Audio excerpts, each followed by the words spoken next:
relationship? No. The answer is no. A lot of issues are coming up. The employees want to know how to save tax. Why? Because in the month of Jan, the HR sends out a mail. We are deducting so much in tax. What happens? That's blackmail. So the moment that the email comes in, people are rushing to each other. Where do I do? How do I avoid this tax to be paid? They rush to the finance manager over there. So what can I do? You just take this policy, take that policy, take this policy. All these things are happening within the company.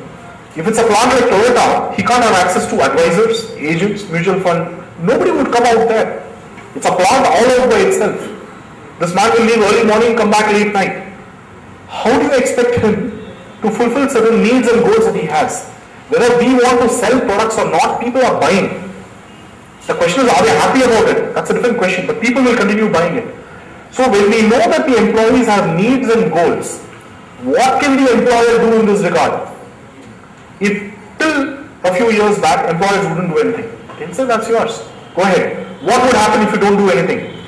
The needs and goals would be fulfilled probably by another employee who's working in the same company. Another employee would take up an insurance agency.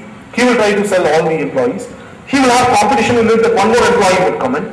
These both will compete. There will be somebody from the union who will come and take up an agency.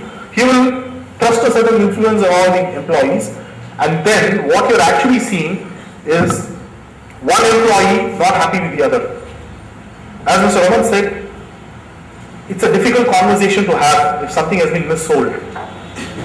See, after all this expertise that we have, sometimes, our own customers, they, it is a little difficult to tell them we did all that we can. It's very difficult for me to say because they will not believe it. So sometimes I'm having to say sorry. With all the knowledge and all the training, all the precautions that we have taken care in CFP, we're still having to say sorry many times. All of us are having to say that. Nobody can claim that he didn't say sorry. We're having to say sorry. Which means there's been a little bad experience somewhere. What do you expect out of an employee whose job is to work in the plant? What kind of experiences will he carry with people? It can only be worse than me. When such kind of experiences are there within one company, the work gets affected. So this has to be taken out. How do you take this out? This is an emerging opportunity, let me tell you this. A lot of companies, insurance companies, are focusing on something called worksite. They sell their products and so successful. I'm saying worksite for financial planning. What we do as a financial planner is we tie up with them. Let's say, see, look at in our case. We have an insurance broking license. Toyota has an insurance broking license. So the broker would come in. He would have all the insurance companies that are there with him. The company, the employer will allow payroll deduction and worksite. Allow different companies to come in. The broker would cross-check. When the sale is happening, he will do a cross-check from his side. I can't say unbiased. The broker also has his own pressures. If I am the person who's the financial planner there's revenue coming to me. Because what happens when any sale happens, any employee buys anything, I will do a plan, I will recheck it, but I make money when he buys a product. There will be issues that we will have to confront. But it looks like it's emerging as a very, very good idea. If we can have somebody auditing and checking on the salary deduction, checking on the experience of the employees, a third party makes a lot of sense. The employer's business is not to make commission. He's not in it. His job is to run the industry that he has. Like Toyota's job is to build cars. Employees' professional duty is to do the job. The personal duty is they need to make some investments. They need to protect certain responsibilities they have. The financial planner can come in between. Ensure there's a good experience. One, as an audit issue. It's a very big audit issue at the moment. We need to have something that we can control. We can't just let it happen like that. So I see a very, very big opportunity out there for financial planners. If some of you want to be entrepreneurs too, you could just go in with your influence in a particular company, you could be there and you could start doing this. Okay, what are the opportunities that this could, next slide please. See, fulfillment based approach, not necessarily what I showed, but the fulfillment based approach, a lot of you can look into wealth management firms, insurance companies, their agents, their brokers, their DSA, you can look at mutual funds, banks, all of them are looking at that kind of an approach. So somebody said SBI gives preference, Shazan said that, that's a bank. And they would expect you to do a fulfillment-based approach. See, there's nothing dirty about it. But we need to know that when you look at it from the perspective of fee-based, this looks a little different. It's a little darker, but if you can do it right, you're helping them. Because if you don't do it, if CFPs don't take up the challenge and do this, what options do people have? See, Mr. Raman was very clear, you have to be an entrepreneur, I understand. But please answer me. If we don't come in and do this, somebody is selling there. At least for their sake, for that community, we need to create these standards there. So I don't necessarily believe CFP, that symbol today in India, is to encourage people to become entrepreneurs only. No, you could also take that route. But in addition to it, there has to be some guidelines on practices that are happening at the moment. There has to be some guidelines. There has to be some people who stand for something. Otherwise, people don't have a choice. Somebody will say, that person sells like this, so I also can sell like this. It doesn't work like that. We need good role models. People known for doing good. So that's what I think. Next is the requirement of a standard and CFP as a standard. Next slide. What should that standard that we are talking, what should it personify? Now CFP is not a course. For many of you who are trying to do something like a CFP is not a course. They're talking of some kind of a standard in the area that they're operating, in the area of financial planning. It's not a course, it's a standard. You adhere to it. So what do you think the standard should have? What kind of things should it personify? Whoever qualifies as a standard. You have many standards.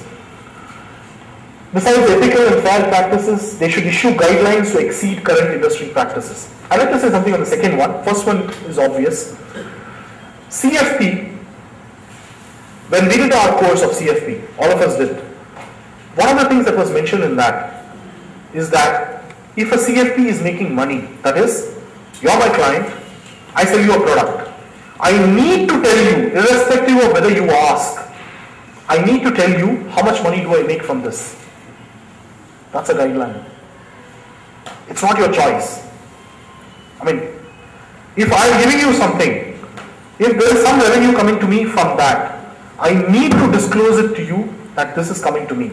You didn't ask. See, even the life insurance, look at the life insurance and look at this. Is this regulation not there in India? Is there no regulation that says that insurance agents should tell you what commission they are making? No, it is there. I'll tell you the difference. From 1956, the LIC Act, if you were to take and work on it, on which all insurance companies are based, what it says is, if I sell you a life insurance policy, where what commission is, so-called commission is being made, if I sell you a policy, you ask me, what is the commission of this product? I should reveal it to you. But that's how it mentions. If you ask me, I will need to mention what the commission is. If you don't ask me, that's not mentioned. There's nothing on that. It says you ask me, I mention. So all insurance agents need to go by that. So if somebody asks, the agent needs to mention. What if he doesn't ask? I don't mention. Now CFP went a step further and said, if you are making some money, irrespective of whether he asks, you are supposed to tell. Else that relationship is not right. You're not building the right relationship and you're not complying, first of all, you're not complying with the standards. That's something that I found very, very good. Besides, there are technical guidelines, a lot of things, code of ethics, those things are there. Those are there. They won't make too much sense to you if I mention on that. There should be some auditing of members. It happens in a very different way. Any complaint against a CFP is taken very seriously. The FPSB takes it up, they investigate. Like I as a CFP, you have a bad experience with me, you can complain. You can sue me, that's a different thing. You can also sue me. In addition to it, you can also complain about me to the board. They'll take a look at it and they could actually revoke my license. Okay. International presence, and most importantly, there should be some recognition by the regulators. See, Shahjan was just telling me in the break, he was telling me that the regulator is not doing enough to push the standard. CFP is internationally renowned. That's a good one that you have. You don't need to create another one. It's a great one that we have. It's taken years to build it. Why doesn't the regulator emphasize it a little more? But then one thing I noted in the way that he was grieving was, at least they recognize it. The regulator has recognized it for sure. The work that they have done to emphasize is not enough, but they have recognized it. That I need. That's the essential. Without that, I don't think it makes sense. What is the CFP standard? Next slide. So how does the CFP standard stand? If you browse the net, it says, people look at it like a gold standard in financial planning. That's one line that comes out. CII has its own financial planning course. I've researched enough. Only with CFP, the term gold standard gets associated. I don't know how this has come. I've researched quite a bit. It's not come, but anywhere you do a browsing, the views of most people, they say that it's a gold standard in financial planning. It has an international presence. Auditing of members, it happens in its own way. As I said, in addition to it, there's a continuous education program. Like you get your doctor, that's it. I'm a doctor for life. See, that is going to change. Doctors will have to keep updating their education. There will be exams to pass to keep their license in active. CFPs need to renew their license every year. It's not a license for life. We get a license, we can't say that it's for life. I'm a CFP for life. You have to renew it every year. There are requirements for that renewal. If you don't comply with it, you won't get your renewal. You can't then claim that I passed the exam. There's nothing called passing the exam. There is something called, are you a CFP or not? You might have passed the exam, it doesn't matter. You can't call yourself a CFP. CFP stands as a standard. It's not passing of an examination. It's something very, very, for people who are part of it, who are actually practicing, it's a symbol that I have seen clients respect. Clients respect. See, a lot of youngsters today, they have a certain, there's a slightly cunning approach to it. They say, I may choose anything I want. I may go on to pursue a career in this or this. But I want something that I can rely on that can give me an edge over another person. That's always there, the edge. A lot of students who take up CFP exams, many of them don't take up because they want to work. That's different. That time will tell. Probably the career will pull them. A lot of students who've taken it, when I wrote my exam, I keep asking them, why do you come? It gives them an edge. There's a very strong belief among students, among young executives, people who haven't researched too much about the financial planning profession at all. They're not too keen, they're not researched enough. They still say it gives me an edge. And that is very undisputable.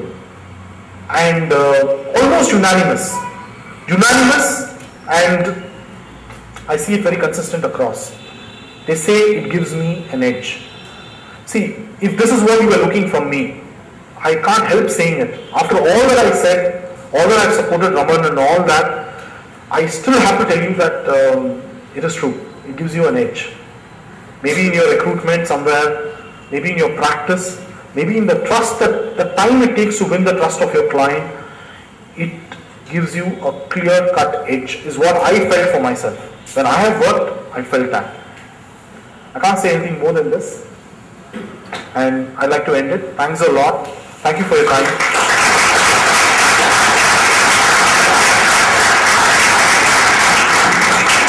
Professor Venkatesh Raj to give away our token of recognition and appreciation.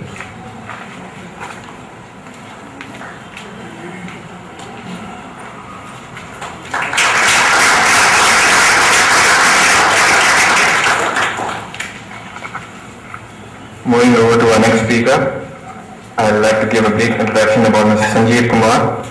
Sanjeev Kumar is a certified financial planner since 2005 and is among the first 50 certified financial planners from India. He has got more than 20 years of experience in various fields of finance, out of which 10 years is in financial planning. Since 2009, he is working with the JRG Group. He heads the insurance broking business of JRG Group as Director of JRG Insurance Broking Private Limited. He also heads the financial planning business of JRG Securities. Prior to this, he worked in Bajaj Capital Limited as Executive Vice President, heading financial planning and research divisions.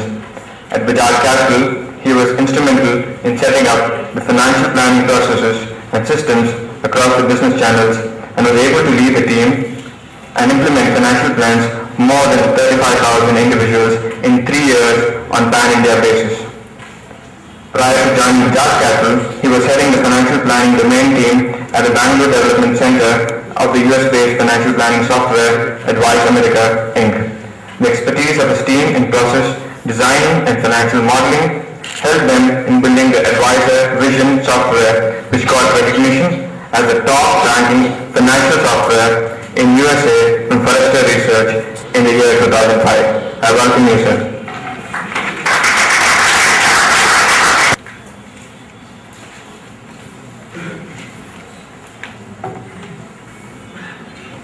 Good morning.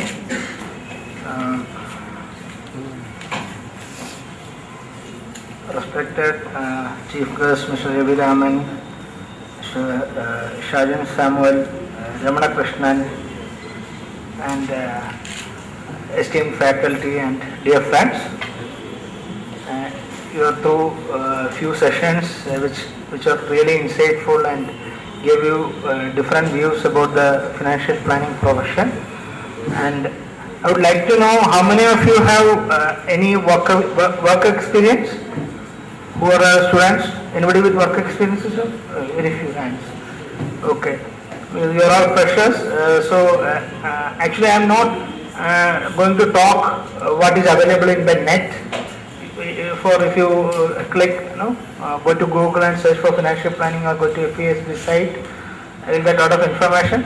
I am trying to put it in a little bit of story kind of thing and tell whether you should yourself analyze that whether you are fit for the profession or not. Otherwise, if you think you don't have this kind of qualities, don't select this profession. Can you just? So this is just a kind of a story kind of thing. Just try to analyze over the period how life changes. So it's a dummy characters, not real life characters, but brief walkthrough the life of Rahul. It is Rahul started his career in 2001, almost 10 years back. So at that time he was 25 years. He got a very less princely salary of 5,000 rupees per month. He was an accountant. And his major entertainment was going for movies. He used to spend around 200 rupees, and at that time, I don't know how many of you can even imagine, the ticket rates were 30 rupees. That is at very good theatres you can see, even in Bangalore. So he largely used to spend on clothes, shoes, and he used to dine out. It's not like this kind of Italian, French and Spanish restaurants were not there in Bangalore at 2001. I came to Bangalore